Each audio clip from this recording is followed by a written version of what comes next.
Om Ajnanatimidandasya Jnananjana Shalakaya Chakshurunmilitam Dhena Tasmai Shri Gurave Namah. Creative. Could anybody else remember something that was said to them that inspired or disempowered? Yes. Just want to call out, it's sometimes not the words, but how it comes through. In the instance, which I don't want to repeat, the words seemed totally fine when you look at the words, but in the context and where it was coming from and everything did have a negative impact on me, which stayed with me for a while. So it's not just the words, how it's said. Ooh, that's important too. It's not what you say, it's how you say it. So there's a vibration, a quality to the vibration when somebody's speaking it. And I'll get into that in a minute, but it's a very important point. And it also seemed to me you were saying that you realized it later after you had heard it and had a delayed reaction. Somebody said some words to you, you thought about it the next day or later on, and you realized the impact. My main point here is to bring out the fact that the words we speak and the words we hear from others have a direct impact on our consciousness. So the practice of yam, the first step in the Ashtanga practice of yoga, is to be very careful with how you interact with others and how you speak about yourself as well. So this is the first step, jiva-do, to control the tongue. And speech is one of the most important parts of the tongue's function. Have you ever heard the phrase, your word is your bond? Have you heard that? Your word is your bond? Can you think of an instance where that holds true in everyday life? Where when you say something that you're bound to it after you say it? Well, I was making a joke. Okay. I do. I do. Well, that's not a joke. Yeah, that's a really good one, actually. And we do say that. And it really means something. And there's pomp and circumstance normally around that. We have ceremonies where we come together. In fact, in the state of California, you have to have a witness that heard you say that, heard both parties say that. That's what makes the document legally binding. I've done a lot of weddings, so I know this. And so that has to be said. Not only that, in the state of California, the priest has to say that I now pronounce you man and wife, or whatever it is, whatever the union is, in order for it to be binding. So your word is your bond. Can you think of any other circumstances where your word is your bond, or you've had an experience where you said something and then think of the word bond, to hold something together? So when have you ever said something and then you were held to it because you said it? Like promise? Like a promise, yeah. A promise is a big deal. You make a promise, and once you say it, like what kind of promise would you think? I promise I'm going to be on time. Yeah, now your life changes because you made that promise. You said something, so your word is your bond. It actually has consequences in our life. So in the science of yoga, everything in our life manifests from a subtle level, and then it becomes more and more manifest on a gross level. Speech is very subtle. And when we speak something, then it begins to manifest in our outer world. So our words have consequences. Now, this idea of being bound by words comes out in the Vedas, which is an ancient body of wisdom texts, which seek to help us look inwardly and find our higher selves, to be more mindful. And there's a statement in code form, it says, anavriti shabdat. This is a code which means that complete liberation of the mind comes about through sound. Shabdat means sound, and anavriti means to become uncovered. The idea, the implication is that I get covered, distracted from my highest interest, and actually of seeing myself, my conscious self, by the many thoughts that are flowing through my mind, millions of them every day. As if I'm watching a movie, I become transfixed, and I'm moving from one thing to the next, thinking about moving forward into the future or lamenting about the past, but very rarely am I fixed in the moment and actually feeling satisfied and aware of myself. And this is a kind of covering of thoughts. And these are called vrittis. So this verse I just said from the ancient Vedas says, anavritti. Ana, when you put an A at the beginning, it reverses the meaning. So anavritti. Anavritti one becomes uncovered and undisturbed through the power of sound. Sound has this great impact. And therefore, when we speak certain kinds of words, a certain kind of language, it binds us. And if you speak another kind of words and you make another kind of vibration, you can become freed. You can free your mind. One side there's bondage, you become bound, and the other side you become bound to a higher reality and freed from the lower energy, the lower thought energies, and into a state of mindfulness, which is considered to be our natural state. This is the idea and the commentary behind this verse, anavriti shabdat. So shabdat is the key. It's sound. Sound is a very powerful element. And as humans, we have a lot of discretion about the sounds that we make and the sounds that we let in as well.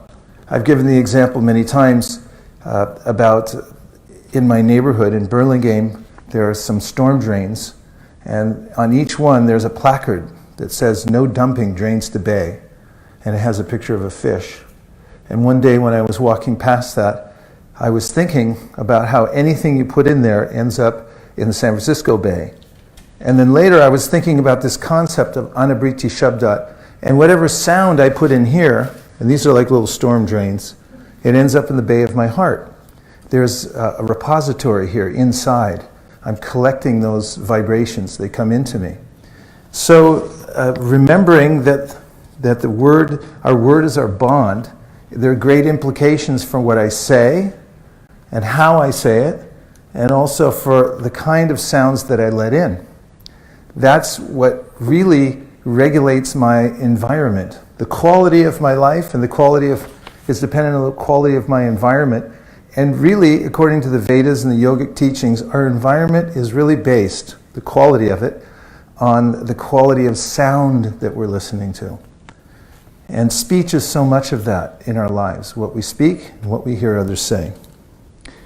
I'm going to do one more on the outline, and then I'm going to do something that any of you who have been to any of my talks are used to, and that is reflections. So reflections are really easy. Reflections means anything that you've heard so far, a concept or a phrase that's stuck in your mind that you can take out of here with you. And if you get stopped around the corner, someone grabs you by the arm and says, "What was that guy talking about in there?" This is the one thing that you'll tell them. Okay? Yes or yes? Okay. Your word is your bond, you know. So, bringing another metaphor for speech, and that is that words are seeds. Think of them as seeds. Whatever words you put out there actually have an effect somewhere. We already proved it anecdotally. We asked all of you to think of a time when you were affected by words. And many of you probably could think back to a time when some words got planted in your heart, in your mind, and then they sprouted into something. Like you heard words of encouragement. It's just a mistake. We all make mistakes, fail forward fast, whatever it is. Next thing you know, you feel empowered. That grew into something. So there's a progression when you put a seed in the ground. After some time, in the right conditions, it will sprout, and it can grow into something that we couldn't have ever imagined, and then produce flowers and fruits. So in a similar way, the speech that we use takes a similar progression. A speech helps to create our thoughts, and from the thought world, our actions take place. And it moves in a sequential way. So when we improve the quality of our speech, what we're saying about ourselves, what we're speaking about, to others, then the quality of our thoughts also transforms, improves. I'm making, obviously, many cases for the power of sound and the creative nature of speech, and how much of an effect it has on our life for empowering us or disempowering us, and how we can actually drastically improve our lives by attending to our speech. And now, as promised, I'll stop for a minute and take some reflections. So reflections are fun and easy, and all you have to do is remember anything that you've heard so far that's stuck in your mind and just reflect it back.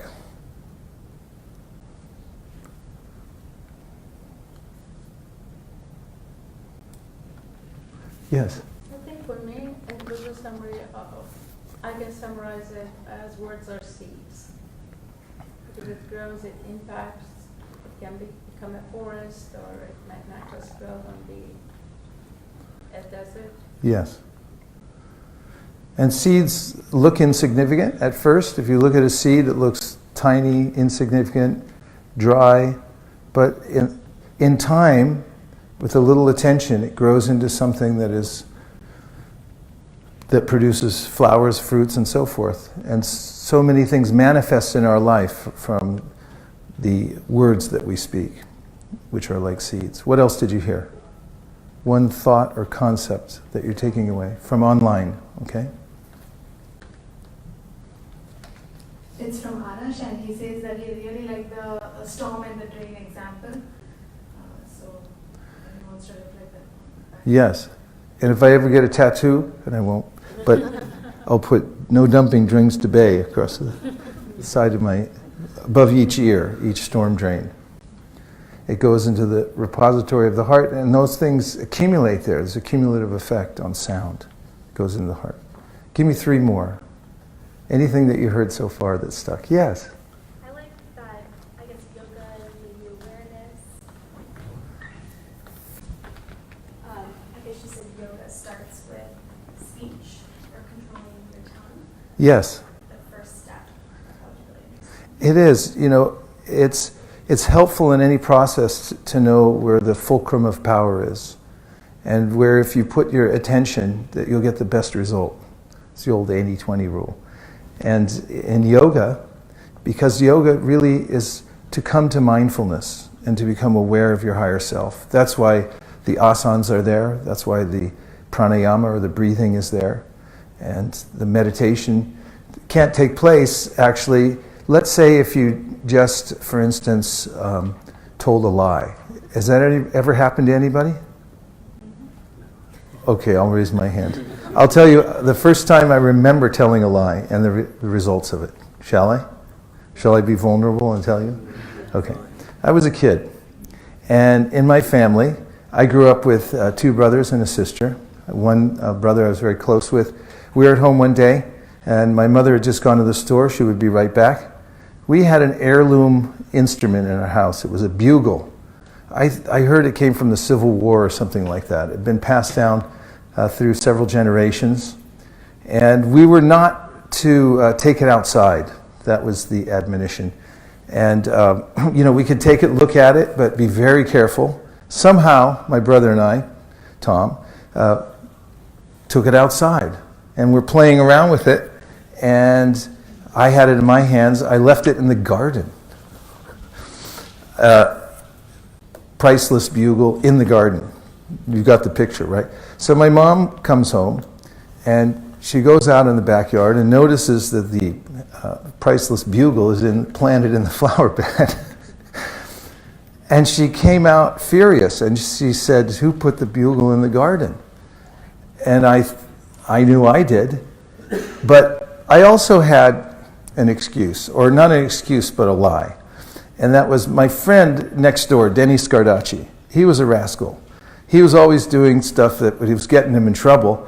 So in the 2 seconds that I had to respond, I was thinking, it sounds reasonable. I'll tell her Denny Scardacci did it.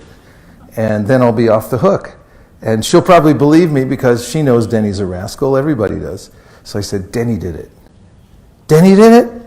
And she goes, starts walking off Tenny Scardacci's house across the street. And I remember at that time watching her go across the street. I could see from my vantage point her knocking on the door, Mr. Scardacci opening the door, and I could just imagine the conversation, and I just wished time would stand still at that point. I was thinking, now there's no way out of this. And I was waiting for the repercussion to come back, and it did. And the biggest repercussion was I felt ashamed that I had lied to my mother. And she was very let down and angry that I had done that. And I never forgot it, the feeling that was there within the 30 seconds before she came back across the street, and I had to reckon with that. That's a powerful energy to have to reckon with. If you have such things in your consciousness, you can't meditate. If you sit down and try to be mindful, well, the energy of a lie is reverberating within your consciousness. And it doesn't have to be immediate either. There's a ripple effect from those kinds of things that come through our consciousness. This is another example in the Ashtanga process called yam. Our ordinary dealings have to be clean, no residual. Otherwise, it sticks in our consciousness, and you can't become mindful. You can't overcome the waves that you created by lying, for instance, and that's by speech. So one has to be careful. That was in response to a reflection, so we still have two more. Two more reflections. Just reflect back anything that you've heard so far that's stuck in your mind. Come on, this is Salesforce. Yes? For me, your word is your bond really stuck. Yes. With me. That one just got me really thinking back on everything that I've said and that I have followed through on, or maybe some things I haven't, and why, and how it makes me feel, and vice versa for other people that might not have followed through, or how many people I can rely on. Got the wheels turning. Yes. It's a very powerful mantra, just to remember that. I mean, the word bond, it's like bang, and your word is your bond. It's a simple but very profound and true statement. And if you think about it, there are esoteric implications to this, as I've been trying to bring out, the subtle to the gross, and that our speech is creative, and that it means something. When we actually say things, it has meaning, creative meaning. One more. Yes? When you mentioned bonds, I thought about and thinking, what is integrity as well as authenticity, other than a sacred contract that we have with ourselves. So for that value, we have to stay true to our inner core, that conversation Yes. with our inner self. It has to stay honest. Otherwise, it is integrity. Yes. How valuable is it? Yes. Were you finished? It's such a nice point. Thank you. How valuable is integrity? And what is it anyway?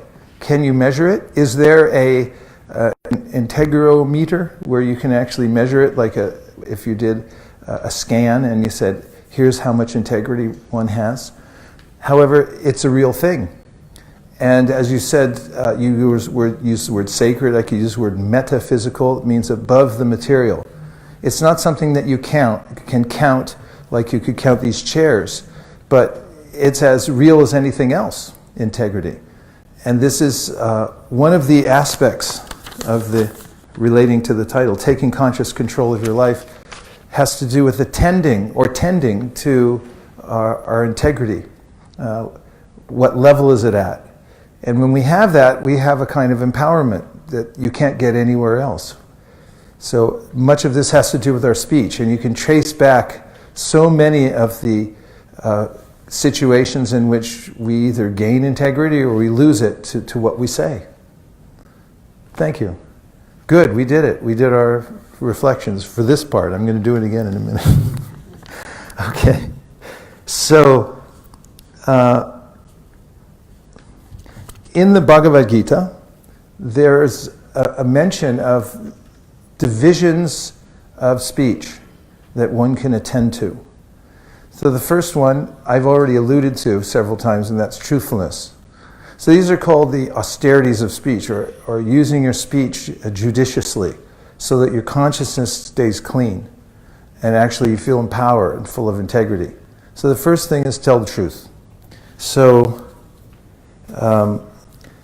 there are a lot of opportunities I've found when somebody asks me a question to embellish. Has this ever happened to you?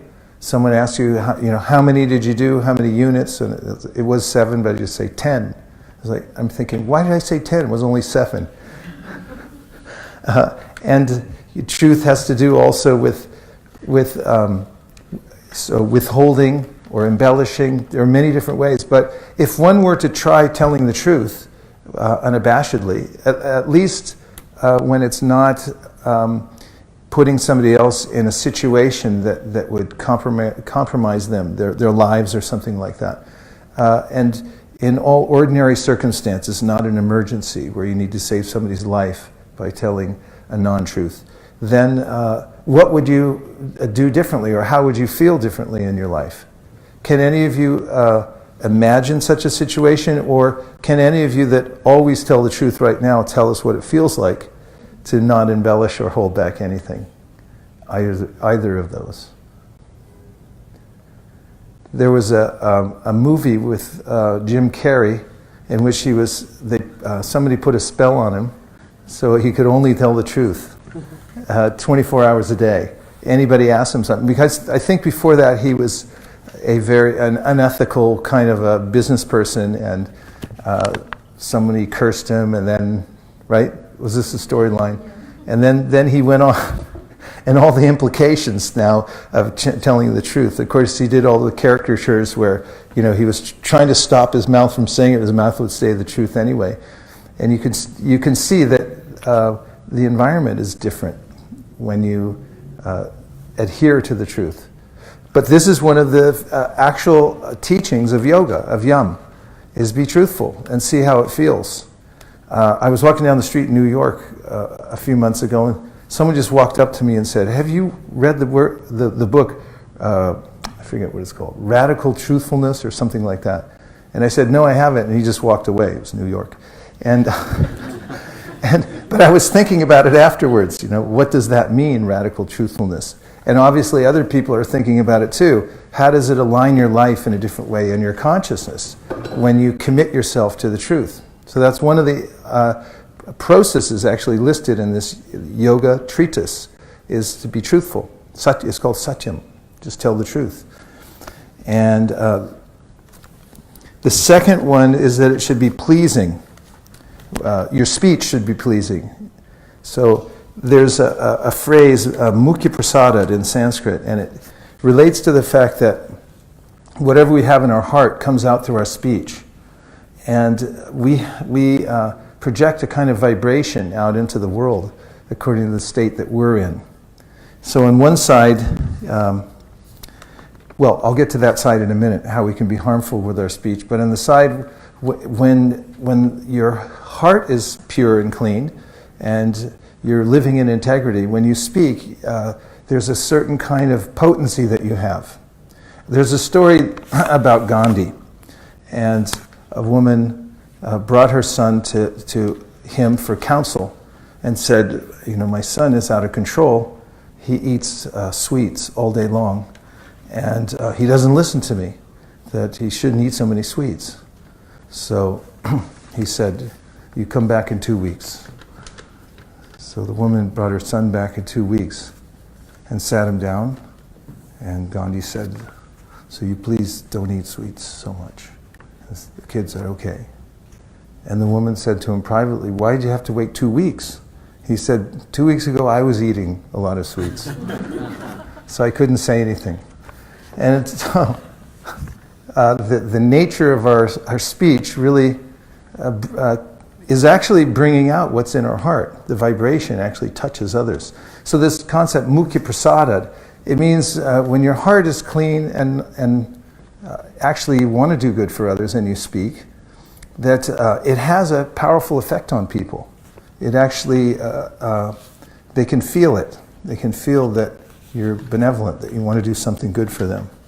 And then, of course, in pleasing speech, this isn't from the Bhagavad-gita, but it's a concept that I've read about and I practice myself, and I find it to be very effective in pleasing speech, and that's nonviolent communication. Have you heard of NVC? There's several books written about it, and it's a way of communicating with people in all kinds of circumstances in which you don't ascribe motive to their activities, because that's actually what gets people really disturbed with you. But you note what actually happened in the situation. You can be straightforward with people and say, you know, I know you didn't mean to, but when you slammed the door, that it knocked over all my stuff, and it made me feel like you're angry, and it disturbed me. And again, I started with saying, I know you didn't mean to, but in describing it and talking to them without ascribing this motivation that you meant to do this, you wanted to disturb me, then it's miraculous the different effect that it has when you bring up a sticky situation to somebody and you're able to communicate it and resolve the situation without any residue at the end. Have you had experience with nonviolent communication, using it? Just from online research and trying to work with my kids' son. And working with your kids? Yeah. Not a lot, but I've read it. It's a really cool topic. Yeah. Yeah. And anybody else familiar? It's worth a read. I haven't studied it extensively, but just the parts that I've studied have been extremely helpful as a tool in using in all kinds of circumstances as far as maintaining positive speech. So this is one of the aspects of yoga that keeps the consciousness clean. And the next is avoiding speech that offends. So this idea that whatever we have in our heart, if, for instance, if you have envy or malice towards somebody and you speak words, it acts like a spear. It actually can puncture somebody and do great harm to them. Although it's a very subtle thing, speech, the intention comes out of your heart and it hits them and it can do injury. And also, one of the forms of speech that can be very destructive is gossip. It's called gramya katha in Sanskrit. So gramya means the village. And katha means speech. So it's kind of the speech of the village when everyone's hanging out. It's like, hey, what happened to his house? You know, it's like, who knows? And you go on with this kind of talking behind people's back, gossiping about them. And this is also destructive. For instance, have you ever heard the warning, don't talk behind somebody's back? This is a good rule to follow, because what happens if you talk behind somebody's back, the person who you're talking to, when they walk away, they're thinking, now that guy's probably talking about me. And it becomes very convoluted. So this purity or austerity of speech, being careful, not talking about people behind their back. And finally, in the austerity of speech, you know, purifying the tongue, repeating a sacred mantra. So there are phrases, sound vibrations that are inherently spiritual. And when you repeat them, then it naturally raises the consciousness to a higher level. And this is one of the practices of yoga, is to become to tune oneself, one's mind, with the sound of the mantra. And when you repeat the mantra, it actually has its own power and it carries your consciousness upward and helps you to rise above the sea of thoughts that we're sometimes drowning in.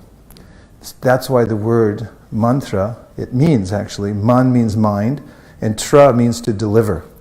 So you can deliver yourself from the tyranny of thought through the mantra, you can rise above it. How many of you are familiar with mantra? Tried it before? Yeah, many of you. So one of the famous mantras of the world is one syllable mantra, and it's Om. Have any of you heard of Om before? Om, yeah. So Om is a seed mantra, and it's like a spiritual seed. Within the mantra itself, there is spiritual power. So when you say the mantra and just feel the vibration, then and listen to the sound, you'll feel that your mind is carried above the cares and worries, carries cares and worries that take place at a lower level of consciousness. Would you like to try that? Say yes. Yes. Okay.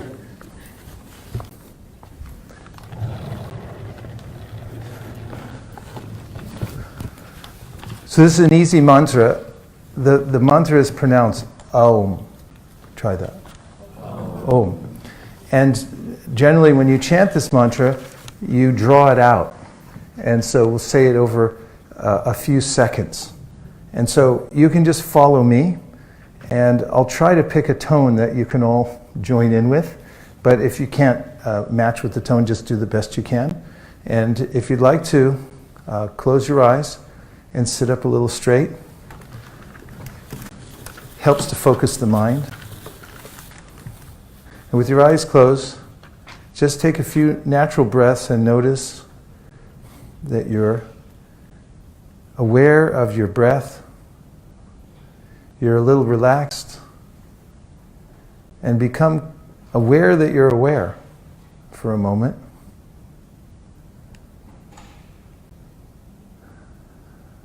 And if your mind wanders off, bring it back to the pattern of your breath coming inwardly and then outwardly.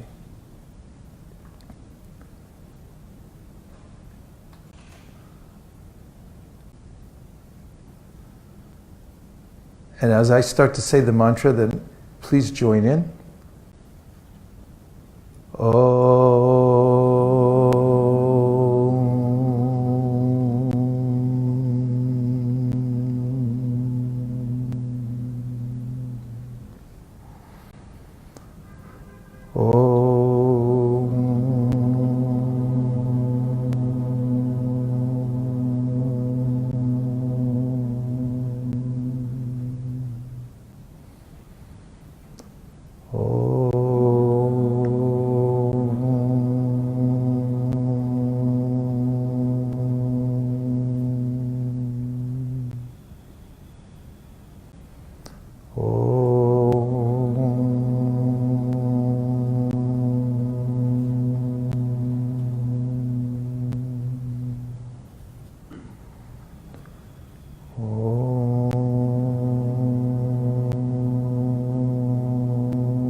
And just sit for a minute with your eyes closed and feel, just see if the mantra, the vibration has any effect on your body or consciousness, your mind.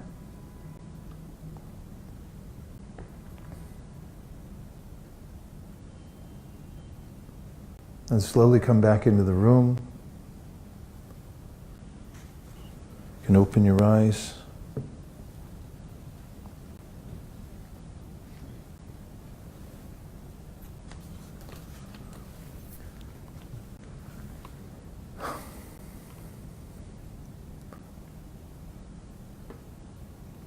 The energy feels a little more serene in here now.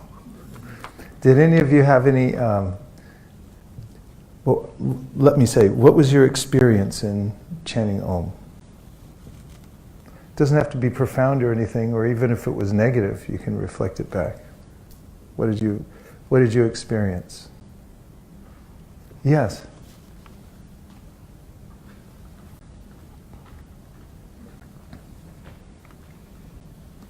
My name is Christine. Hi. And what I experienced was controlling my breath.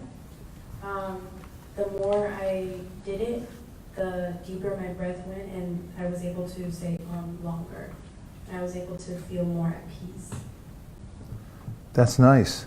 To become, and it's not so easy just to stop at any time and control the mind, but the mantra is a special space that we can get into, and a vibration that actually helps us to come back to the center and feel that peacefulness. Yes. Anybody else? Anything from the mantra? Yes. You know, being in like a room with a lot of people I don't know, there's a bit of hesitation. But then just when you come out of it, for me, it's like I feel a little bit more connected to everyone here because we were all sharing in on one sound or one experience, as well as it was really relaxing because it is a bit of a vibration. So like I hold a lot of tension here, so afterwards it's kind of like I just fall into my seat a little bit more. Nice. Yeah, it is, when you come together with a group, it's there can be some hesitation, not sure what other people might be thinking or what the energy is going to be like. But it's kind of a unifying experience through the mantra, through the sound vibration. In fact, there's a practice, an ancient practice of meditation that involves group singing of the mantra. It's called kirtan. And there's a singer that will sing out a mantra. There's many different mantras, some of them that are not one syllable, that they actually loan themselves to singing in a musical way. And then others, after hearing the mantra, will repeat it back. And for instance, last year I was at a gathering in North Carolina at the Art of Living Retreat Center, and there were about 1,500 people and a large auditorium, and there were various singers that came, and they would sing the mantra, and people stayed all day long. Nobody really wanted to leave. It creates a very powerful environment for spiritual awareness, and it has a deep effect. So that's speech also. It's just a different kind of speech. It's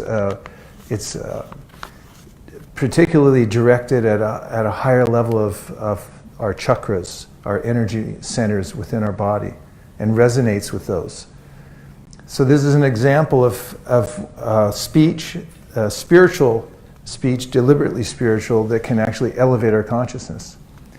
So the theory I put forward today was that to take conscious control of your life, there's a very practical aspect of our lives that we're familiar with that is recommended by many yogic scriptures, and I quoted from 3 of them that say that the practice of yoga begins with the tongue. I also talked about how the tongue is our rudder. The kind of speech that we use and the way that we speak will direct us in our lives in a particular way. If we want to be more conscious in general and have conscious living, if we attend to our speech, then we'll get there very quickly. We talked about how our word is our bond. Be careful, right? Comes back to us. The seeds were planted. Yeah. You can see that in kids so much, like they remember. Exactly. Yeah. Okay, there was a couple more points. Yeah. I just need to make the point Yes. for another meeting. But, Yes.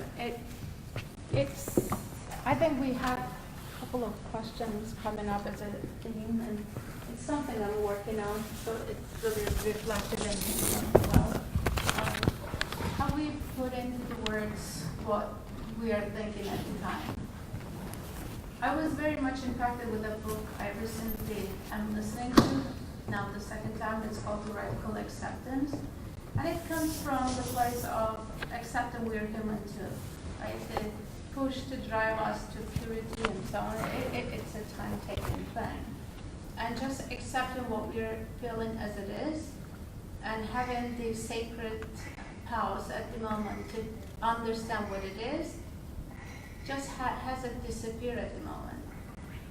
So giving the attention to what's going on inside us, and coming to why we are going to say what we are going to, and having the understanding and consciousness, just lets it drop at the time by itself without putting it into words. It just disappears magically, and to me it happens with a sigh. So you feel it, you acknowledge it, and then there's a deep sigh that follows it, and it's gone. There's no need to put it into words or deal with it. It feels as a signal to us, in fact, what's going on at the time, and to your point of what it should go into the words or not. Yes, a very good point. It also is related to being aware of what you're doing before you do it. Because you took the time to actually cultivate this understanding and awareness of what you're saying and how it's important. When you do come to say something, You think about it. There's a gap between the feeling, the urge to say something, and actually saying it, where you consider, you deliberate what's going to be the result of saying this. And that's awareness, and that's conscious living. And so much of our life has to do with the words that we speak. So when we become aware of the fact that they're very potent and they're consequential, and then we're more careful about the way we speak, and then deliberate about speaking in other ways, for instance, using mantra in our life, then this brings us to this empowered state. So we're able to get the most out of life. So that's our case. And yes, you have one, please. So I have bonding time with my friends. Yes. By venting.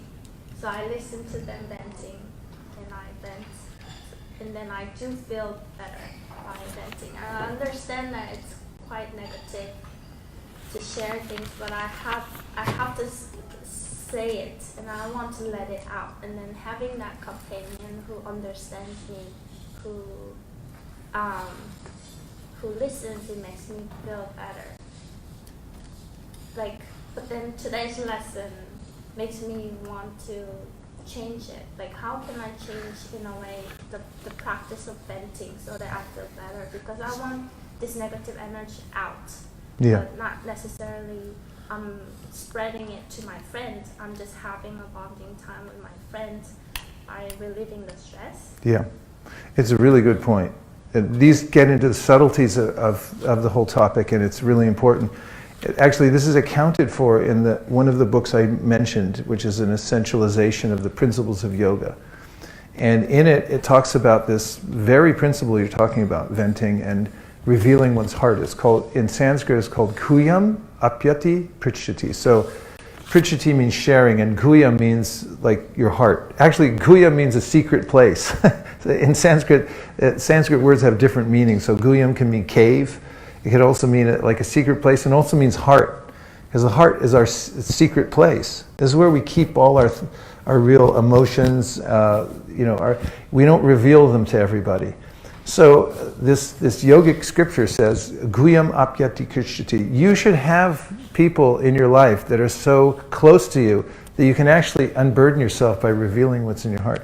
I know some religious traditions have confession, things like that, where you go and it's like, here's what's going on. And so it's a universal principle. We need that. So you have to have a trusted place. So where is it helpful, and where is it maybe crossed the line of some of the things we're talking about? As long as it's you're doing it in a non-violent way. In other words, it's not doing it in a way that is trying to harm somebody else when you're saying it. You're being objective. You're saying, this is what happened to me.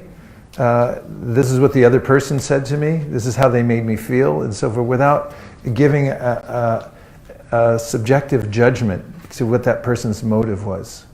And that's what makes it benign, and it allows you to unburden yourself by making these, having this time to vent. It is really hard. What's that? It is really hard to stay objective. Yes, it is. And it's hard to control speech also. That's why there's such a high value on it. It's a very valuable thing when you find somebody actually who is not only of restrained speech but refined speech. You'll notice, well, this is an unusual person. I mean, you find people, they become popular and people seek their counsel, that they want to hear from them because of the way they speak. If they get up there and they look great, then stuff coming out of their mouth, you're like, get me out of here. Because, it's sound carries consciousness. What they're saying is actually carrying what's in their heart. So, it's hard, but that's why it's a discipline. And if you become aware, the first thing is awareness. When you become aware, just like she said before she left, she's reading this book and it's making her aware when thoughts come into her mind, do I just express them or not? First step is always awareness. That brings us to a higher level.